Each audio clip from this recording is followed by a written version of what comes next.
The glass in my hand was still full when the first cheer went up, and I remember thinking that I had never seen so many different species laugh at the same moment. Vondari elders clicked their mandibles in delight. Farai delegates stood on their chairs, waving their long arms. Even the quiet Ashen monks, who never showed emotion in public, allowed themselves a small bow of satisfaction. The announcement had just come through every channel in the Concord at once. Humanity was extinct. The species that had frightened 1,000 worlds for 2 centuries was gone, and the galaxy wanted to celebrate.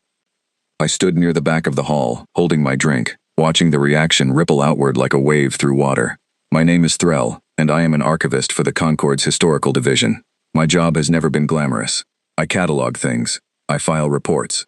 I make sure the past does not get lost under the weight of the present. That night, my only task was to observe the celebration and write it down for the record, the same way I would write down the fall of any other empire. Except humanity had never been an empire in the way we understood empires. They came from a small, wet planet nobody wanted, in a system with no strategic value, and within 200 years they had done what no other species had managed in 10,000. They had made the entire galaxy afraid of them, not because they were the strongest, but because nobody could predict what they would do next. Every species in the room that night had lost someone or something to a conflict with humanity. Colonies, ships, trade routes, pride. So when the war ended in silence, when Earth's system went dark and stayed dark, the Concord did not mourn, it celebrated. I raised my glass along with everyone else, because that was expected of me, but I did not drink. Across the hall, I noticed one figure who was not celebrating at all. Her name was Osa Farron, an old exolinguist who had spent decades studying human language and communication before the war made that field dangerous to work in. She stood alone near a tall window, arms folded, watching the crowd with an expression I could only describe as tired. I crossed the room toward her, partly out of curiosity, and partly because I did not want to be alone with my own thoughts. When I reached her, she did not turn to greet me. She kept watching the crowd, as if she expected something to happen in the middle of all that joy. "You're not celebrating," I said. "No," she said, "I'm not." "May I ask why? Everyone else in this room lost family, colonies, ships. You should have more reason than most to be happy tonight." She turned to look at me then, and there was something in her eyes that made the noise of the room feel very far away. Because humans don't die quietly, Threll. In 30 years of studying them, I never once saw them do anything quietly. They talk too much, they fight too hard, they refuse to give up even when giving up would be easier. And now the Concord wants me to believe that an entire species simply stopped existing, all at once, without so much as a final message. That is not how humans behave. That is not how anything behaves. I wanted to tell her she was wrong, that grief was making her see shadows where there were none, but something in her certainty unsettled me more than I wanted to admit. I had read the reports, the same as everyone else. Earth's system had gone silent following a decisive campaign in what the historical records now called the Final Offensive. Human colonies across a dozen systems had stopped transmitting. Human ships had stopped appearing in Concord space. For 6 months, nothing. Not a whisper, not a distress call, not even wreckage in the numbers you would expect from a species being wiped out. Just silence. "Maybe they finally ran out of options," I said. Asa almost smiled, but there was no warmth in it. Humans always find another option. That was the whole problem with them. You'd corner one, and it would find a door you didn't know existed. I have spent my whole career listening to how they speak, and if there's one thing I learned, it's that silence, for a human, is never surrender. It's a choice, and choices have reasons. I did not have an answer for her, so I excused myself and returned to the crowd, telling myself that an old woman's grief was clouding her judgment. The celebration went on for hours. Toasts were made to fallen colonies. Songs were sung in a dozen languages about the fear now lifted from the galaxy's shoulders. Someone unveiled a monument design, a simple stone marker meant to be placed in Sol's orbit, reading only, "Here ended the last threat."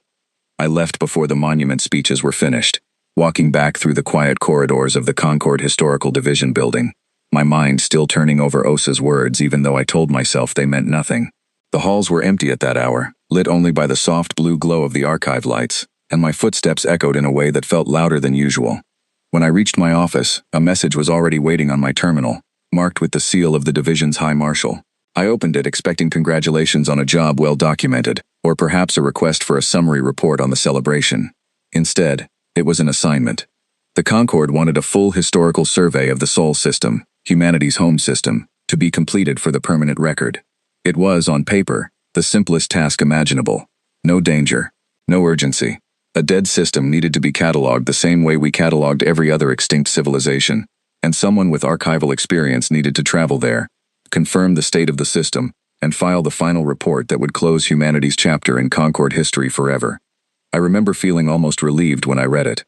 A quiet, uneventful trip to a dead system seemed like exactly the kind of assignment I wanted after a night like that one. No danger, the orders said. No survivors expected. Routine confirmation only. I should have paid more attention to how carefully that last line had been written, as if someone wanted to reassure me before I had even asked to be reassured. I spent the next 2 days preparing for the journey, gathering equipment, reviewing what little updated data the Concorde had on Sol's current condition, which turned out to be almost nothing beyond old surveillance logs from before the system went dark. I tried twice to find Osa again before I left, wanting to ask her more questions, wanting to hear her reasoning laid out in full so I could either dismiss it properly or take it seriously. Both times, I was told she had already left the capital, returning to her research post on the outer rim without explanation. The morning I departed, the capital was still decorated with banners from the celebration, images of Earth's dark blue marble crossed out in ceremonial red, a symbol the Concorde's public relations office had already begun distributing across every allied world. Children in the street wore pins shaped like the symbol. Vendors sold drinks named after the victory. It should have felt like the end of something terrible, and for most of the galaxy, I imagine it did. But as my ship lifted off and the capital shrank beneath me, I found myself thinking again about Osa's words at the window, about the strange, deliberate carefulness of my orders, and about the fact that in all the reports I had read, in all the data I had gathered, no one, not one single voice from any surviving human colony, had ever confirmed they were dying.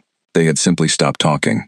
And somewhere in the back of my mind, quietly, a thought I did not want to have kept surfacing: silence is not the same as an ending. Sometimes silence is only the sound of something waiting.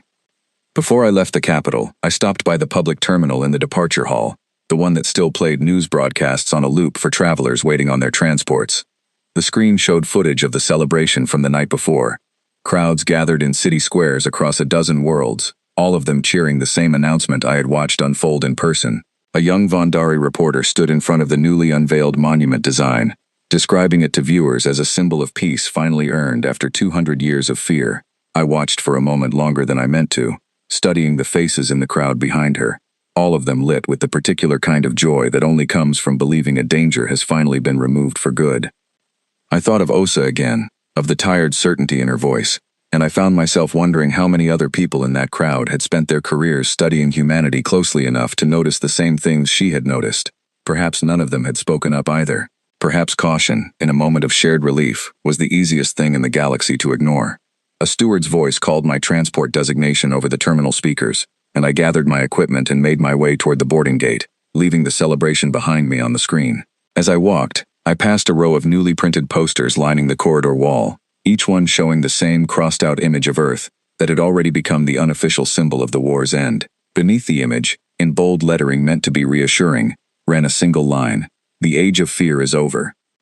I did not know it then, standing in that quiet departure corridor with my equipment slung over one shoulder, but I would remember that line many times over the following weeks, and each time I remembered it, it would sound a little less like a promise and a little more like a question no one had actually taken the time to ask. I set a course for Sol, told myself the assignment was routine, and tried not to think about how empty that word suddenly felt. The jump into Sol's outer system happened without incident, which was exactly what I expected, and exactly what made me uneasy. My ship, a modest survey vessel called the Aldrin Rest, dropped out of transit near the edge of the system, far enough from the sun that Earth itself was only a faint blue point against the dark. I ran my first scans immediately, the way any archivist would, cataloging debris fields, checking for wreckage, looking for the physical evidence of a species meeting its end. What I found instead was almost nothing. There was no debris field worth mentioning, no scattered fleets, no burned-out husks of ships drifting without power, the kind of wreckage you would expect from a war that supposedly ended in total defeat. A handful of old satellites tumbled quietly in high orbit, powered down, their purpose unclear. Beyond that, the system looked less like a battlefield and more like a house where the owners had simply locked the door and left. I moved the Aldrin Rest closer, adjusting my scans to search for any surviving structures, any signs of habitation on the outer planets or their moons. According to the last confirmed reports before the blackout, humanity had maintained mining operations and small research posts throughout the system, on moons and asteroids far from Earth itself. I expected to find the remains of those operations, abandoned in haste, evidence of a species stretched too thin and finally broken. The mining posts were empty, but not abandoned in the way I expected. Equipment had been removed, not destroyed. Structural supports had been sealed properly, not left open to decompress. Whoever had left these places had taken the time to shut them down carefully, the way you would close a building you intended to use again, not the way you would flee from an enemy at your door. I logged each observation the same way I logged everything, with careful, neutral language, the kind the historical division preferred. No speculation, only facts. But even as I typed, I felt the same unease that had followed me since the celebration, growing heavier with every system I passed through. On my approach toward the inner system, my sensors registered something that made me stop the Aldrin rest entirely for almost an hour. A small automated platform, drifting silently near one of the outer moons, activated the instant my ship came within a certain range, its systems powering up from what should have been a completely dormant state. I braced myself, half expecting some final defensive measure, a last weapon left behind to strike at anyone who came looking. Instead, the platform simply extended a short-range beacon, aimed it directly at my hull, and repeated a brief, simple pattern 3 times before powering back down completely. I recorded the pattern and ran it through the same translation matrices I had used on everything else, though the beacon was so short and so simple that it barely required decoding at all. It resolved almost instantly into 2 words: not yet. I stared at that translation for a long time, turning the words over in my mind, trying to understand what a supposedly dead system's automated defenses could possibly mean by not yet, not a threat, not a warning to leave, something closer to patience, the kind of phrase you might use to quiet an eager visitor who had arrived slightly ahead of schedule. I logged the encounter carefully, noting the platform's behavior as an anomaly consistent with the system's overall condition, though privately I found myself far less able to dismiss it as easily as I dismissed everything else. A malfunctioning relic does not choose its words. It does not wait for a specific visitor before activating, only to power back down the moment its message has been delivered. Whatever had built that platform had built it to do exactly what it had just done, and nothing more. It took another day of careful travel before I picked up the signal. At first, I almost dismissed it as background noise, the kind of faint interference you often find drifting through dead systems, leftover static from old equipment slowly failing. My scanners flagged it automatically, a low, repeating pulse originating from somewhere near Earth's orbit, weak enough that I nearly filtered it out entirely. Only a small note in the corner of my display, marking the signal as artificial in origin, made me pause. I brought the Aldrin rest to a slow stop and began isolating the signal properly, running it through every translation matrix my ship carried. Artificial signals from dead systems were not unheard of. Automated distress calls sometimes continued broadcasting for years after a civilization's collapse. Forgotten machines still faithfully performing their last assigned task long after anyone was left to hear them. I expected, if anything, a final message, a eulogy, a record of humanity's last words, the kind of discovery that would make my report significant instead of routine. The translation process took longer than I expected. The signal was not built using any of the standard Concord communication protocols, nor did it match the human transmission format stored in our archives from before the war. It took my systems almost 6 hours to fully decode its structure, and when the translation finally resolved, I found myself staring at the result for a long time before I fully understood what I was looking at. It was not a distress call. It was not a eulogy. It was not even a message meant for any specific recipient. The signal, stripped down to its simplest meaning, translated to something closer to a single repeated question, broadcast outward in every direction with no destination attached. Still here, still here, still here. Not a cry for help, not a farewell, a check. The kind of signal you might send if you were waiting to hear something back, patient and unhurried, content to keep asking the same quiet question for as long as it took to receive an answer. I remember sitting in the silence of my own ship for a long moment, the hum of the Aldrin rest systems the only sound around me, trying to make the discovery fit into something reasonable. Perhaps it was simply a malfunctioning relay, a piece of automated equipment stuck in a loop, repeating a phrase that had once meant something to whoever built it but now meant nothing at all. Machines could behave strangely once their operators were gone. I had seen it before in other dead systems, old satellites still transmitting weather reports for planets whose populations no longer existed to read them. I told myself that was all this was, a broken machine, faithfully repeating itself into an empty system, waiting for a response that would never come, because there was no one left alive to send one. I filed my preliminary report that evening, describing the signal exactly as I had rationalized it, a likely malfunction, an automated relay continuing its final assigned function after the population it served had ceased to exist. I recommended no further investigation beyond a routine note in the historical record. It was, I told myself, the responsible conclusion, the professional conclusion. The response from the historical division came back within a day, brief and dismissive in the way most administrative replies tended to be. Noted. Proceed with system survey. No further action required regarding signal anomaly. I should have felt relieved. Instead, I found myself staring at the star map on my display, at the small blue point that was Earth, and thinking about Osa's words again, about humans never doing anything quietly, about choices always having reasons. A malfunctioning relic does not choose to keep asking a question. It simply repeats whatever instruction it was given, without meaning, without patience, without any sense of waiting for something specific. But the signal I had decoded did not feel like a machine blindly executing old code. It felt deliberate, patient, like something built to last exactly as long as it needed to, and not a moment longer. I could not shake the feeling as I continued my survey of the system, moving closer toward Earth itself over the following days. The signal never changed, never wavered, never grew weaker the way old equipment eventually did as its power sources failed. It simply continued, steady and unbothered, still here, still here, still here, echoing through an empty system like a heartbeat no one else could hear.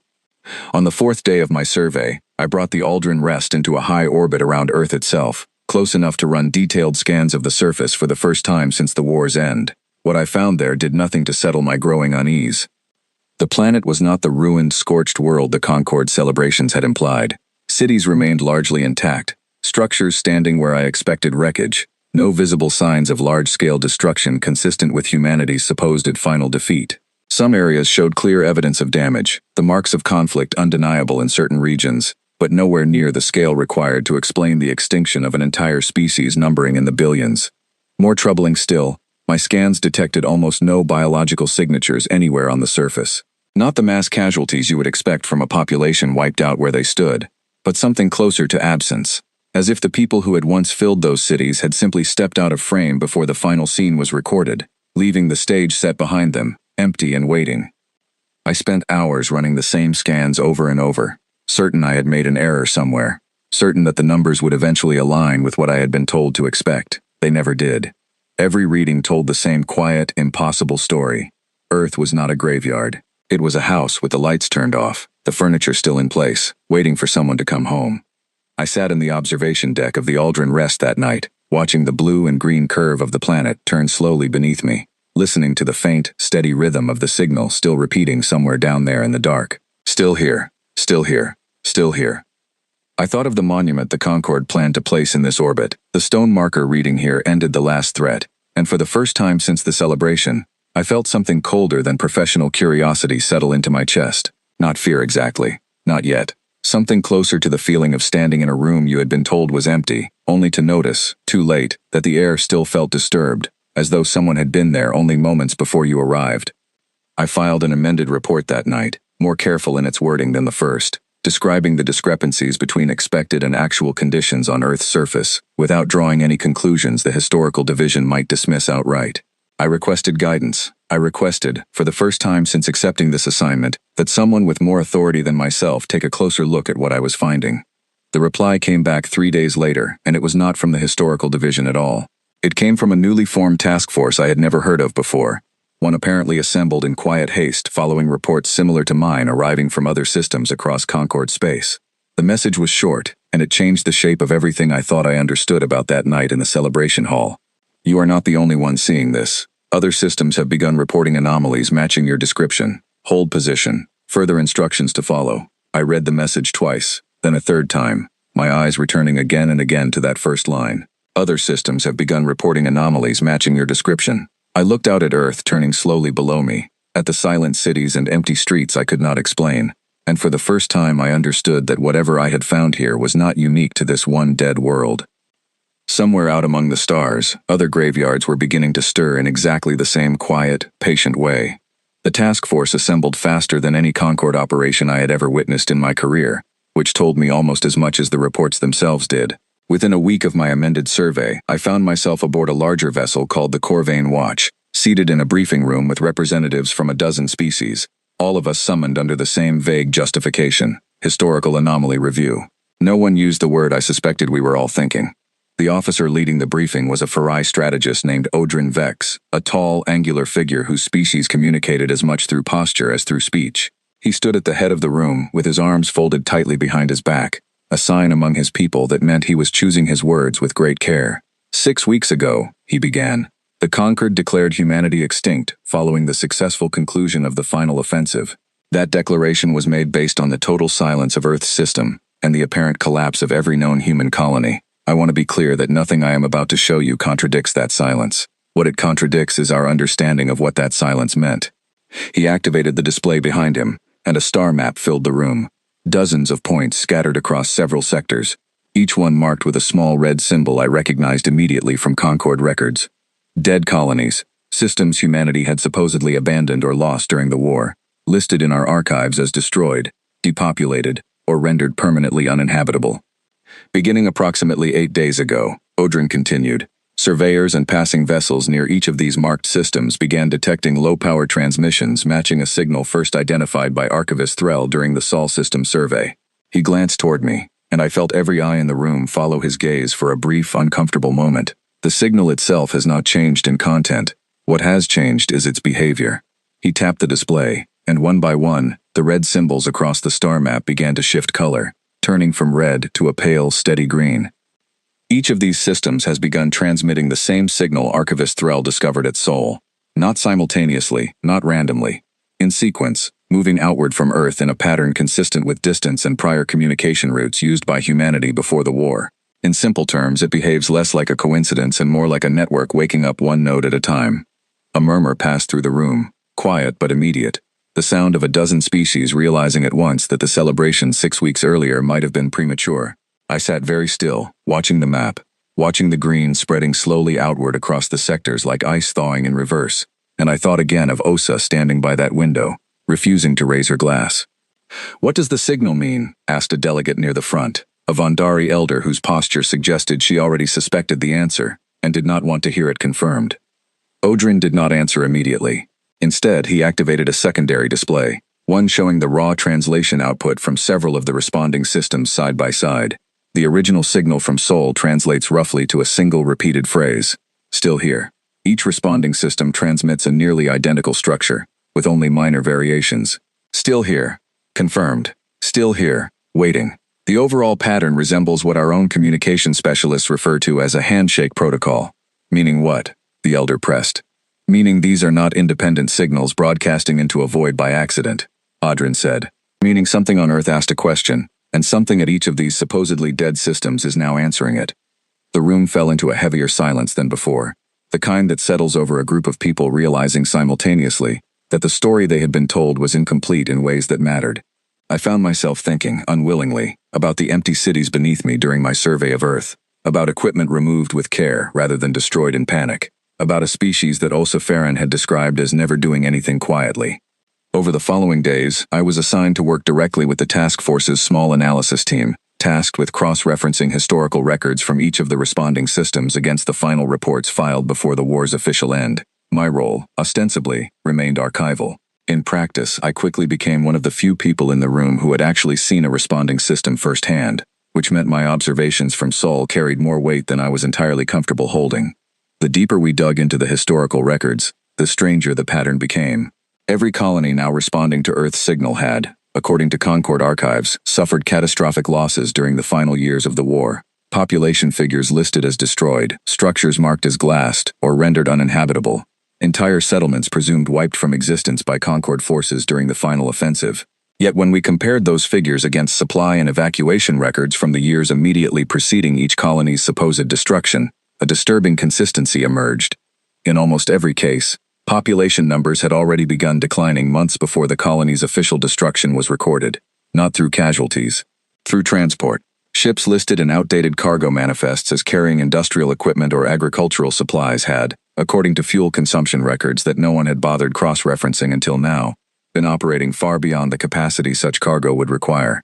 Something else had been moving through those ships, something the manifests had never accounted for. I remember sitting with a young analyst named Elias Thornwood, a human liaison attached to the task force as part of a small surviving diplomatic contingent that had remained in Concord territory throughout the war under a neutral status agreement. He was one of perhaps a few dozen humans still present anywhere in Concord space, a fact that had suddenly become far more significant than anyone had previously considered. "You've seen these numbers," I said to him one evening, both of us buried in data screens in the analysis room long after the rest of the team had retired. "What do you make of them?"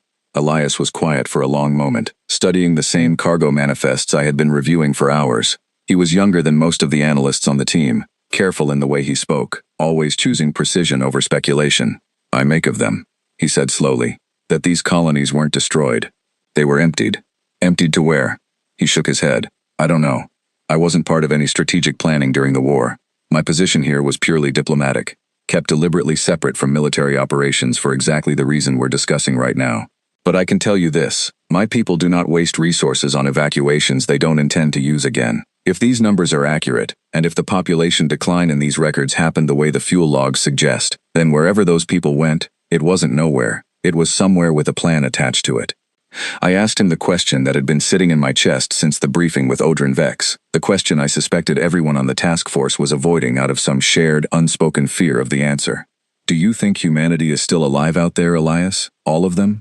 Not just scattered survivors, but enough to explain everything we're seeing?" He looked at me for a long moment before answering, and when he finally spoke, his voice carried a strange mixture of caution and something that might have been pride, carefully restrained. "I think," he said, "that you are asking the wrong question. The question isn't whether humanity is alive. The signal already answered that. The question you should be asking is why an entire species would go to this much trouble to convince the galaxy they weren't."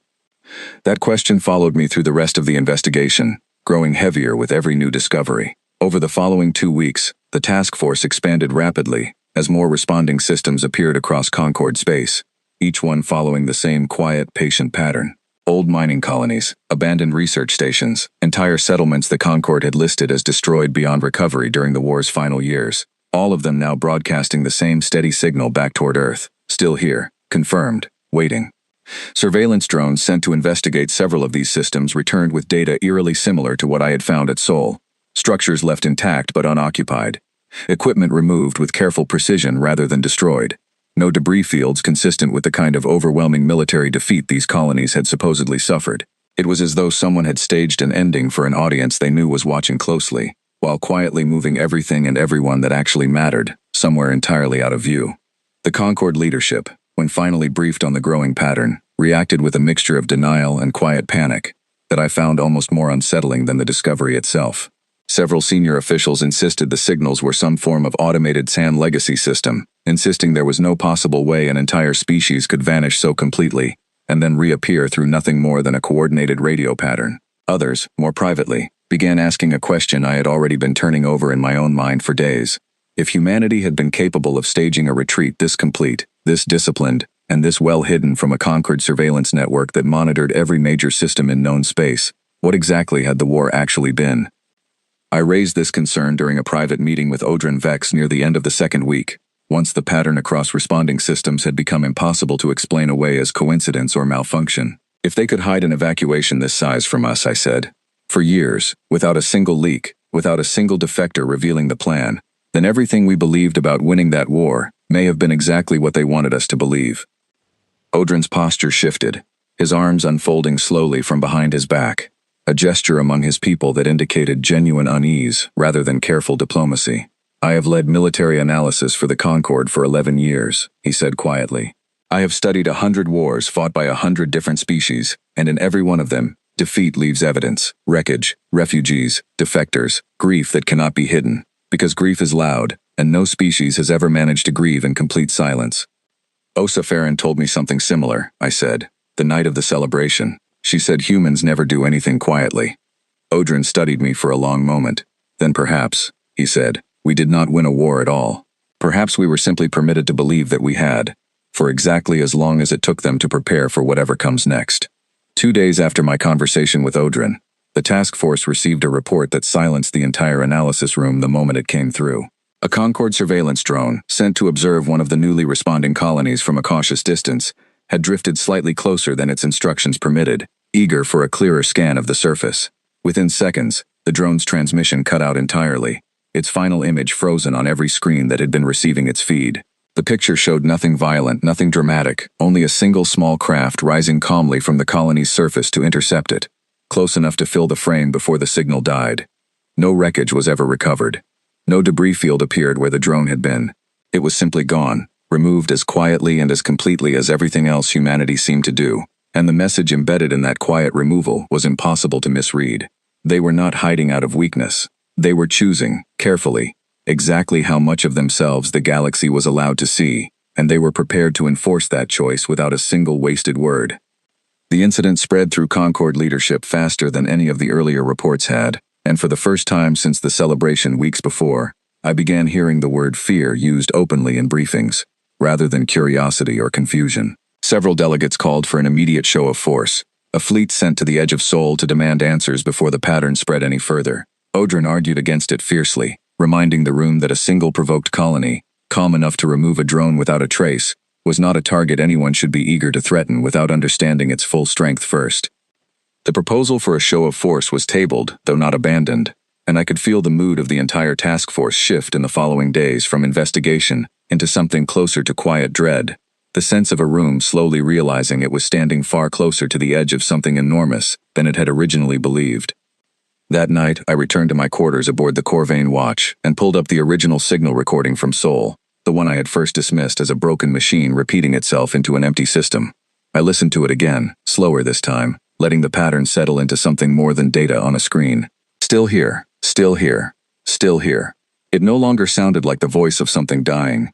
It sounded, unmistakably, like the voice of something patient, counting the days until it no longer needed to whisper. 3 days later, the task force received new orders directly from Concord High Command. Orders that would send a small expedition team, myself included, down to Earth's surface for the first time since the war's official end. Officially, our purpose was to gather physical evidence to either confirm or dismiss the growing theory forming across every analysis department in conquered space. Unofficially, I suspected, we were being sent to answer the one question no signal, no data pattern, and no historical record could answer for us. Where had humanity actually gone, and were they planning on coming back?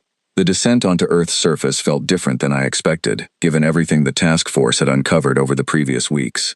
I had imagined arriving at a place heavy with tension, some visible sign of the deception we now suspected had been carried out here. Instead, the shuttle carrying our small expedition team broke through the clouds over what had once been a coastal city, and the world below looked almost peaceful, sunlight moving across quiet streets and undisturbed rooftops, as if the people who lived here had simply stepped out for the afternoon.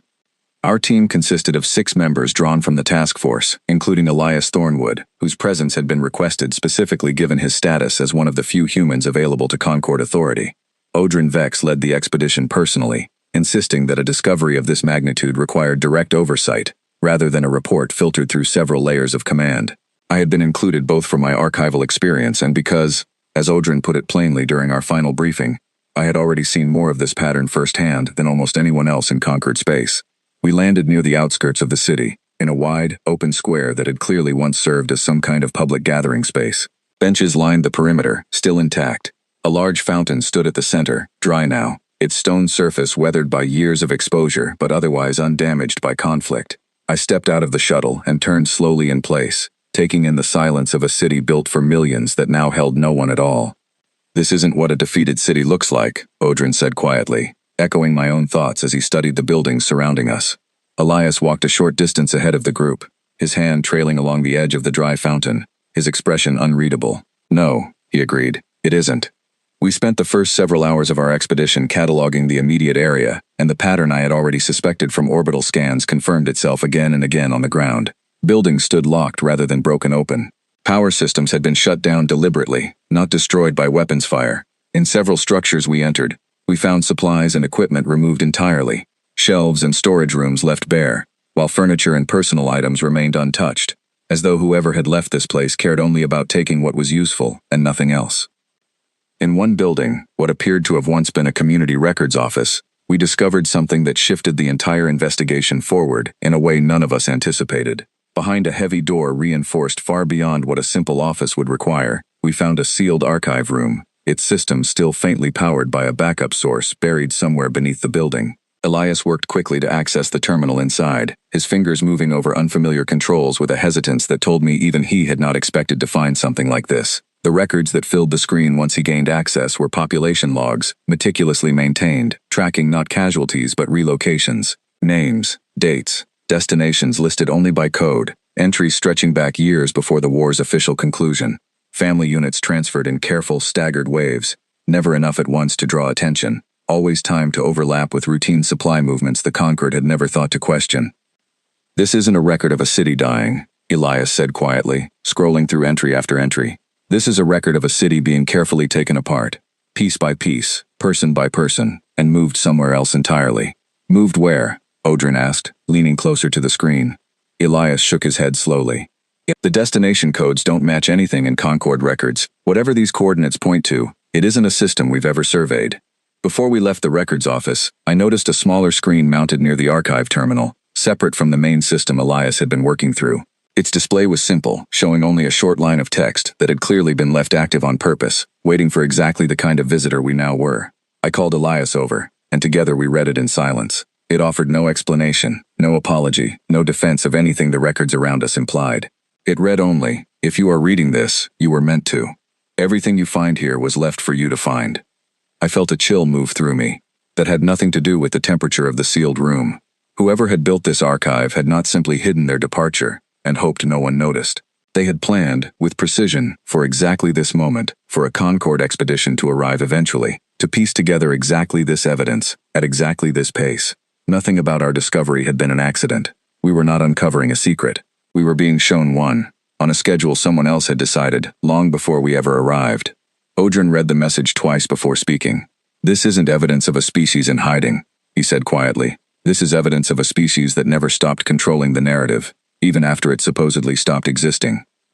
We continued through the city for the remainder of that day, uncovering similar archives in 3 additional locations, each one telling the same quiet, disciplined story. Populations reduced gradually, rather than suddenly. Infrastructure preserved rather than destroyed. Equipment and resources removed with obvious intention rather than lost to conflict. By the time evening fell over the empty square where we had first landed, our team had assembled enough evidence to support a conclusion none of us wanted to say aloud first. Odrin finally broke the silence as we gathered near the shuttle to review our findings under the fading light. "There was no final defeat," he said. "Whatever we called the final offensive, whatever we believed we accomplished during those last months of conflict, it was not a victory. It was a curtain." "A curtain for what?" I asked. He did not answer immediately, and instead turned toward Elias, who had remained quiet for most of the evening, staring out at the darkening skyline of the abandoned city, as though searching for something none of the rest of us could see. "You've been unusually calm through all of this," Odrin said to him. "More calm than I would expect from someone learning that their entire species staged the largest deception in recorded history." Elias allowed himself a small, tired smile, the first genuine expression I had seen from him since the expedition began. "I've had longer than any of you to consider the possibility," he said. "Longer than you know." That admission settled over the group with a weight I did not fully understand until the following morning, when our team's scans detected a new anomaly rising from beneath the city itself, deep below the surface where our sensors had previously registered nothing but solid ground. We moved carefully toward the source, a wide, reinforced structure hidden beneath what had once been a public transportation hub, its outer shell disguised so effectively that our earlier scans had mistaken it for simple bedrock. Elias led the way toward the entrance with a confidence that told me, even before he said anything, that he had known something like this existed long before we found it. "You knew about this," I said, watching him work the entrance controls with practiced familiarity. "I suspected," he said. "I was never given specifics. My position required deniability, but I always understood that Earth's surface was never meant to tell the full story. It was meant to hold exactly enough evidence to support whatever conclusion the Conquered wanted to reach, while the truth waited somewhere it would never think to look." The doors opened onto a vast underground facility, powered and active, humming with quiet energy that stood in stark contrast to the dead silence of the city above. Rows of preserved equipment lined the walls. Sealed containers, carefully labeled, stretched down corridors extending further than our lights could reach. And at the center of the facility, a single active terminal displayed a steady, familiar pulse across its screen, the same signal I had first discovered from orbit weeks earlier, now visible as its true source. "Still here. This is where it's coming from," I said quietly. "This is one of many," Elias corrected. "Facilities like this exist beneath most of the major population centers on Earth, and likely beneath several of the responding colonies as well. They were built decades ago, long before the war reached its final stages, designed for exactly the purpose we're now standing inside."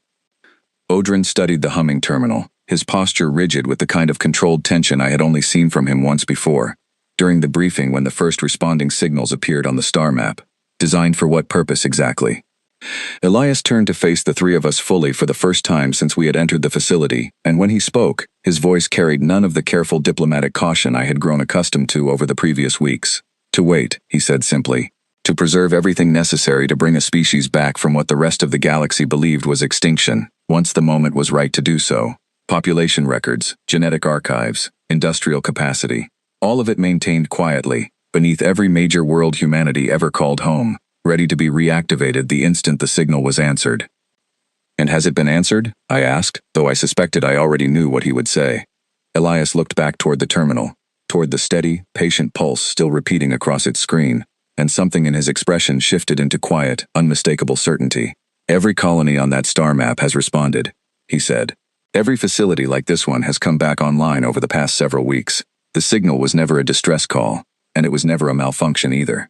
It was a question, asked the moment humanity chose to go quiet, and it has been waiting patiently, for exactly as long as it needed to, until every single answer came back the same way. Which is..." Elias allowed himself a long, measured breath before answering, and when he did, the words settled over the underground chamber with a finality that made the hum of the surrounding machinery feel suddenly much louder than before. "Ready." None of us spoke for a long moment after that.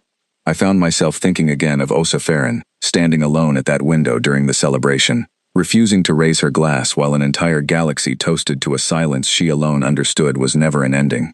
I thought of the empty cities above us, preserved rather than destroyed, waiting rather than abandoned. And I thought of the monument the Concorde had planned to place in Earth's orbit, the stone marker meant to declare, permanently and publicly, that the last threat the galaxy had ever known was finally gone. I understood now, standing in that quiet, humming chamber beneath a supposedly dead world, that the monument had been commissioned far too soon.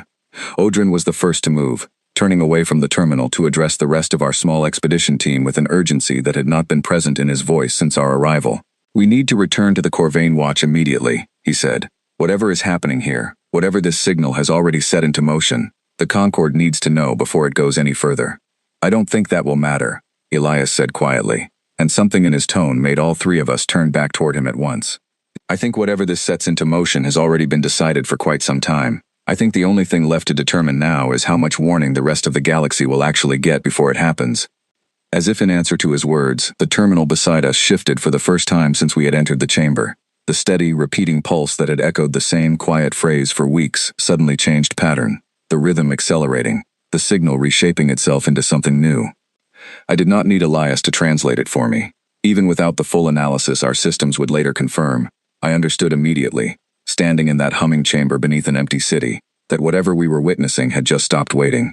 The signal reached the Corvain Watch before we did, and by the time our shuttle docked, the entire ship had shifted into a state of controlled alarm that I had never witnessed aboard a Concorde vessel before. Officers moved quickly through the corridors, voices low but urgent, every display I passed showing some variation of the same star map, dozens of points no longer marked in the pale green of a passive response, but pulsing now in a bright, insistent amber that spread outward from Earth in a clear, unmistakable sequence.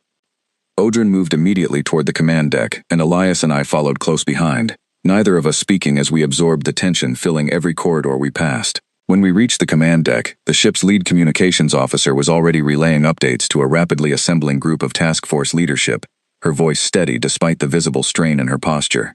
"The signal has changed structure across every responding system simultaneously," she reported. "Analysis suggests a countdown pattern, synchronized precisely across all points, though we have not yet determined what event it's counting toward." "How long?" Odrin asked, moving to stand beside her display. "Unclear. The pattern doesn't map directly to any timekeeping system we recognize. Best estimate, based on the rate of change we've observed so far, somewhere between several hours and a full day." I felt Elias tense slightly beside me, though his expression remained composed. I turned to him quietly, keeping my voice low enough that only he would hear. "You know what this is, don't you?"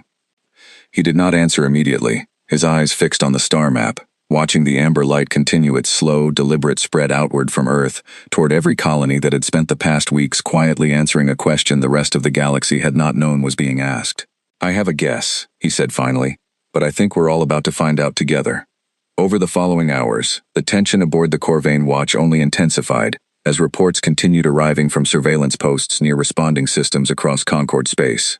Facilities long presumed dead were coming back online in full, populations that should not have existed appearing suddenly in orbital scans, industrial capacity that dwarfed anything the Concorde had accounted for in its final assessment of humanity's strength. It became clear, with each passing report, that we were not simply witnessing the return of a defeated species. We were witnessing the emergence of something the Concorde had never actually understood the true size of, even at the height of the war. Odrin convened an emergency session with the task force's full leadership, myself and Elias included given our first-hand experience beneath Earth's surface. The mood in the room had shifted entirely from the cautious curiosity of our first briefing weeks earlier into something closer to controlled dread, though I noticed a strange undercurrent beneath the fear as well, something almost like reluctant admiration, the kind you might feel watching an opponent reveal a strategy so complete, it left you questioning everything you thought you understood about the game you had been playing. "We need to consider," the Vondari elder said carefully, "that whatever is about to happen may not be hostile.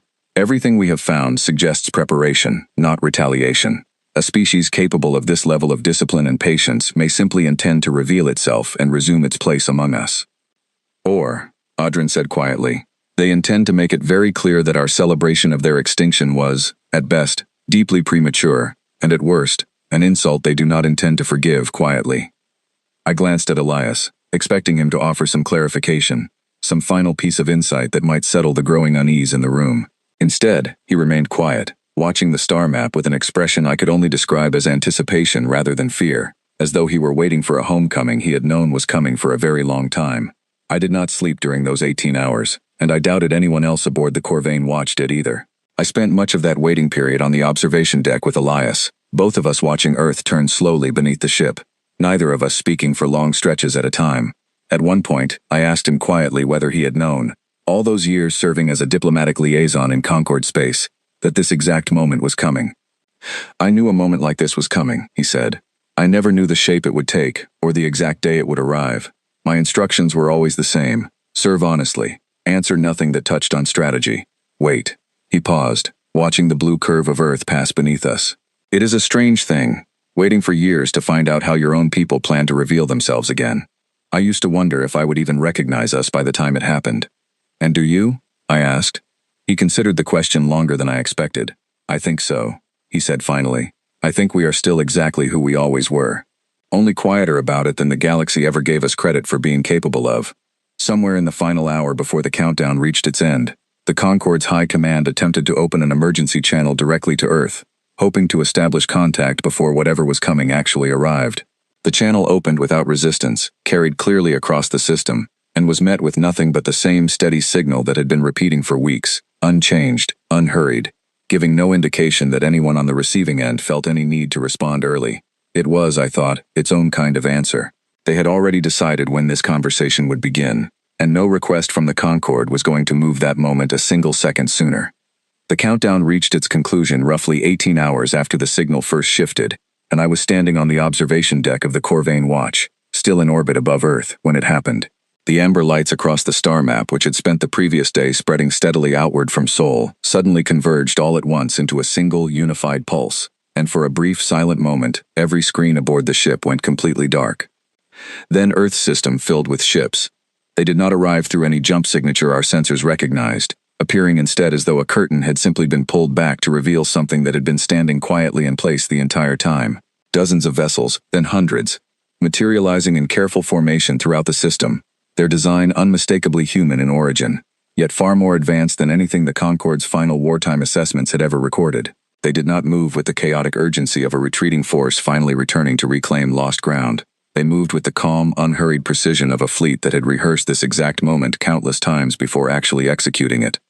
I stood frozen at the observation window, watching the largest of the vessels settle into position near the Corvain watch itself, close enough that its scale became fully apparent, a ship easily capable of housing a small city, its hull marked with symbols I did not recognize but somehow understood immediately were not meant as a threat, but as an introduction. A transmission request appeared on every display throughout the Corvain watch simultaneously, addressed not to any single officer or department, but to the entire task force at once. Odrin, standing beside me with a tension in his posture I had never seen from him before, gave a slow nod toward the communications officer, who accepted the request with visibly trembling hands. The image that appeared showed a man standing calmly at the center of what looked like a command deck, dressed in a simple, unadorned uniform, his expression neither hostile nor triumphant, but steady in a way that felt somehow more unsettling than either extreme would have been. He looked, more than anything, like someone who had been waiting a long time for a conversation he had already planned out in careful detail. "My name is Colonel Nathaniel Croft," he said, his voice calm and measured, carrying easily across the silent command deck of the Corvain watch. "I understand there was a celebration recently. regarding the extinction of my species. I want to begin by saying, we did not take offense to that. In fact, we were counting on it. No one on the command deck spoke. I glanced toward Odrin, whose posture had gone rigid with the kind of careful control his species displayed only when genuinely uncertain how to proceed. Nathaniel continued, his tone remaining calm and almost conversational, the sort of voice you might use to explain something obvious to a room full of people who simply had not yet had the chance to understand it. For those of you following the reports over these past several weeks, you already understand most of what happened. We did not lose the war you believe we lost. We ended it, deliberately, on our own terms, at a moment of our own choosing. Our population was never destroyed. It was relocated, preserved, and prepared, quietly and carefully, while the rest of the galaxy convinced itself that the loudest, most stubborn species it had ever encountered had simply given up and disappeared without a word. Why? Odrin finally managed to ask, his voice steady despite the visible strain behind it. Why go through all of this? Why allow an entire galaxy to believe you were gone, rather than simply negotiate an end to the conflict? Nathaniel's expression softened slightly, though the calm certainty in his voice never wavered, because negotiation would have required the galaxy to still see us as a threat worth taking seriously, which meant continued fear, continued suspicion, continued efforts to contain or diminish us, for as long as we remained visible. Disappearing gave us something negotiation never could. It gave the galaxy permission to relax, to lower its guard, to stop watching so closely, and it gave us the time we needed to finish preparing for a future we intend to build on our own terms, rather than one dictated by a Concord that has spent 2 centuries treating our existence as a problem to be managed, rather than a people to be understood. And now, I found myself asking, surprising even myself by speaking aloud in a room full of far higher-ranking officials, what happens now? Nathaniel turned his attention toward me directly, and for a brief moment, his composed expression shifted into something almost gentle, though no less certain. Now, he said, we reintroduce ourselves, not as the desperate, cornered species the Concord spent 2 centuries trying to contain, and not as the vanished threat you all so recently celebrated the loss of. Something new. Something the galaxy will need to learn to understand properly this time, rather than simply fear from a distance. He paused, glancing briefly at something beyond the view of the transmission, before returning his attention to the silent command deck of the Corvain Watch. I want to be clear, he continued, that we hold no anger toward the celebration itself. Grief and relief are natural responses, and we understand why our absence brought both to a great many worlds. But I would ask each of you to consider something as you carry this conversation back to your leadership. A species capable of disappearing this completely, for this long, without a single crack in the plan, is not a species that should be underestimated, simply because it chose, for a time, to let you believe it already had been defeated. The transmission ended shortly after, and the command deck remained silent for a long stretch of time afterward, no one quite certain how to proceed in the wake of what had just been said. I remained at the observation window, watching the vast human fleet continue settling into its careful, patient formation throughout Sol's system, and found myself thinking, unexpectedly, of the small stone monument the Concord had commissioned only weeks earlier, the one meant to declare permanently that the last threat the galaxy had ever known was finally gone. I understood now, with a clarity that felt both unsettling and strangely inevitable, that the monument would never be built, and that whatever the Concord chose to call this moment in its own historical records, it would not be an ending. It would be the very first line of something entirely new, something the galaxy had not yet learned how to read, written carefully, patiently, by a species that had never once, in 2 centuries of being feared and misunderstood, done anything without a reason attached to it. Somewhere behind me, I heard Elias let out a long, quiet breath, and when I turned to look at him, I saw an expression on his face I had not seen since our first conversation weeks earlier in the analysis room aboard the Corvain Watch.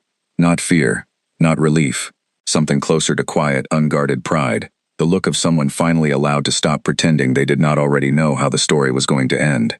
They're not here for revenge, he said quietly, more to himself than to anyone else on the command deck. They never wanted revenge. They just wanted the galaxy to finally understand that silence was never the same thing as surrender. I looked back out at the fleet settling calmly into place around a world the Concord had spent 6 weeks mourning as empty, and understood, with a certainty that settled deep into my chest, that whatever test the galaxy believed it had already passed by surviving humanity's supposed extinction, the real test had only just begun. In the days that followed, I would file my final report on the Sol system, though it bore almost no resemblance to the routine survey I had originally been sent to complete. I would describe, as carefully and as neutrally as the historical division always required, the true shape of what had happened, not an extinction, not a defeat, but a species choosing, with total discipline, to step out of the galaxy's sight for exactly as long as it needed, and no longer. I would note, for the permanent record, that the monument once planned for Earth's orbit had been quietly cancelled, its stone marker never built, its inscription never carved into anything more permanent than the confident, mistaken certainty of a celebration held 6 weeks too early. I would also note, though I suspected no future historian would ever fully appreciate the weight of the observation, that somewhere in a records office in an empty city, a small screen had once told me exactly what I was seeing before I understood it myself. Everything you find here was left for you to find. I have come to believe that was the truest thing anyone told me during the entire affair. Humanity had never truly disappeared. They had simply waited, patiently, for the rest of us to be ready to see them clearly. And I suspect they are still waiting, even now, for the galaxy to finish learning that lesson properly.